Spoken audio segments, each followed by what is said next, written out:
Hi friends, welcome to Vignu's kitchen.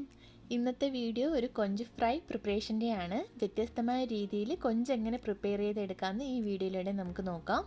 വീഡിയോയിലേക്ക് പോകുന്നതിന് മുന്നേ ആയിട്ട് എൻ്റെ ചാനൽ പുതിയതായി കാണുന്ന ആരെങ്കിലും ഉണ്ടെങ്കിൽ ചാനലൊന്ന് സബ്സ്ക്രൈബ് ചെയ്യുക. നിങ്ങൾക്ക് ഇഷ്ടപ്പെട്ടാൽ അതിൻ്റെ സൈഡിലൊരു ബെല്ലൈക്കൻ ഉണ്ടാവും, അത് ക്ലിക്ക് ചെയ്ത് ഓളും കൂടി കൊടുത്തേക്കുക. അപ്പോൾ നമുക്ക് വീഡിയോയിലേക്ക് പോകാം. കൊഞ്ച് ഫ്രൈ ചെയ്യുന്നതിന് വേണ്ടിയിട്ട് ഞാനിവിടെ കുറച്ച് കുരുമുളക് എടുത്തിട്ടുണ്ട്. 1/2 ടീസ്പൂൺ കുരുമുളകാണ് ഞാനിവിടെ എടുത്തേക്കുന്നത്.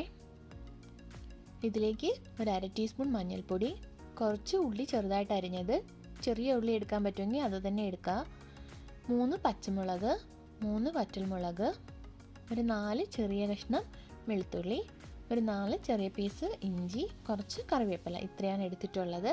ഇതിൽ എരിവിനനുസരിച്ച് നിങ്ങൾ വറ്റൽമുളകും പച്ചമുളകും ആഡ് ചെയ്യുക. പല വറ്റൽമുളകും പല എരിവായിരിക്കും, അത് നോക്കി നിങ്ങൾ എടുക്കുക.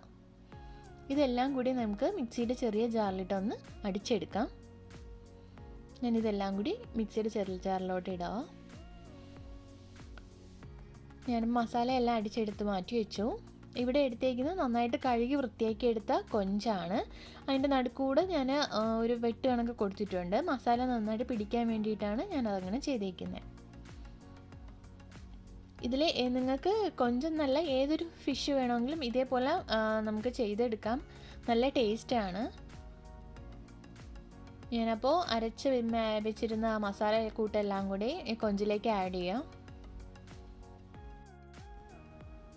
അത് നന്നായിട്ട് അരച്ചെടുക്കണം കേട്ടോ, എന്നാൽ മാത്രമേ അത് നമ്മൾ ഫിഷിൽ പിടിക്കത്തുള്ളൂ.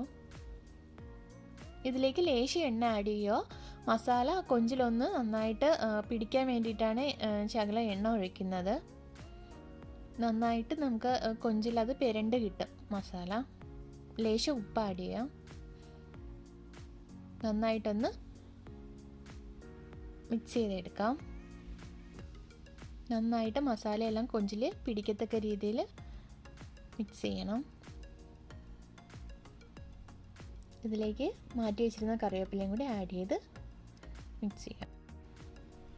കൊഞ്ച് ഞാനപ്പോൾ നന്നായിട്ട് മാരിനേറ്റ് ചെയ്ത് വെച്ചു.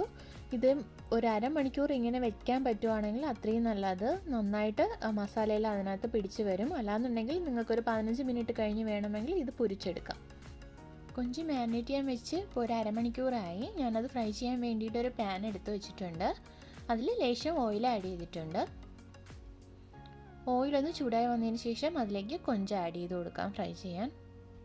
ഞാനിതിലേക്ക് പുരട്ടി വെച്ചിരുന്ന കൊഞ്ച് ഫ്രൈ ചെയ്യാൻ വേണ്ടി ഇട്ട് കൊടുക്കുക.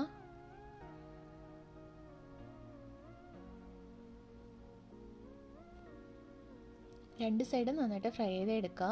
നിങ്ങളുടെ പാകത്തിനനുസരിച്ച് ഫ്രൈ ചെയ്തോളുക. കാര്യം ചിലർക്ക് ഇഷ്ടം നന്നായിട്ട് ഫ്രൈ ചെയ്യുന്നതായിരിക്കും, ചിലർക്ക് അത്രത്തോളം ഫ്രൈ ആവാതെ ഒരുവിധം നന്നായിട്ട് കുക്കായി വരുന്നതായിരിക്കും. അപ്പോൾ നിങ്ങളുടെ ഇഷ്ടത്തിനനുസരിച്ച് ഫ്രൈ ചെയ്തെടുത്തു കൊള്ളുക.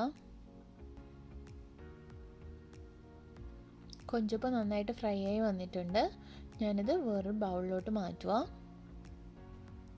കൊഞ്ചപ്പോൾ ഫുള്ളായിട്ട് ഞാൻ ഫ്രൈ ചെയ്തെടുത്തു എല്ലാം. നല്ല ടേസ്റ്റാണ്, നിങ്ങളിത് ട്രൈ ചെയ്ത് നോക്കുക. നമ്മൾ സാധാ മഞ്ഞയും ഉപ്പും മുളകും മാത്രമായിട്ടും മാരിനേറ്റ് ചെയ്ത് ഫ്രൈ ചെയ്യുന്നതിനും കുറച്ച് വ്യത്യാസമായിട്ടാണ് ഇതിൻ്റെ ടേസ്റ്റൊക്കെ. നിങ്ങൾ തീർച്ചയായിട്ടും ട്രൈ ചെയ്ത് നോക്കുക. ഇഷ്ടപ്പെട്ടെങ്കിൽ ലൈക്ക് ചെയ്യുക, ഷെയർ ചെയ്യുക, സബ്സ്ക്രൈബ് ചെയ്യുക.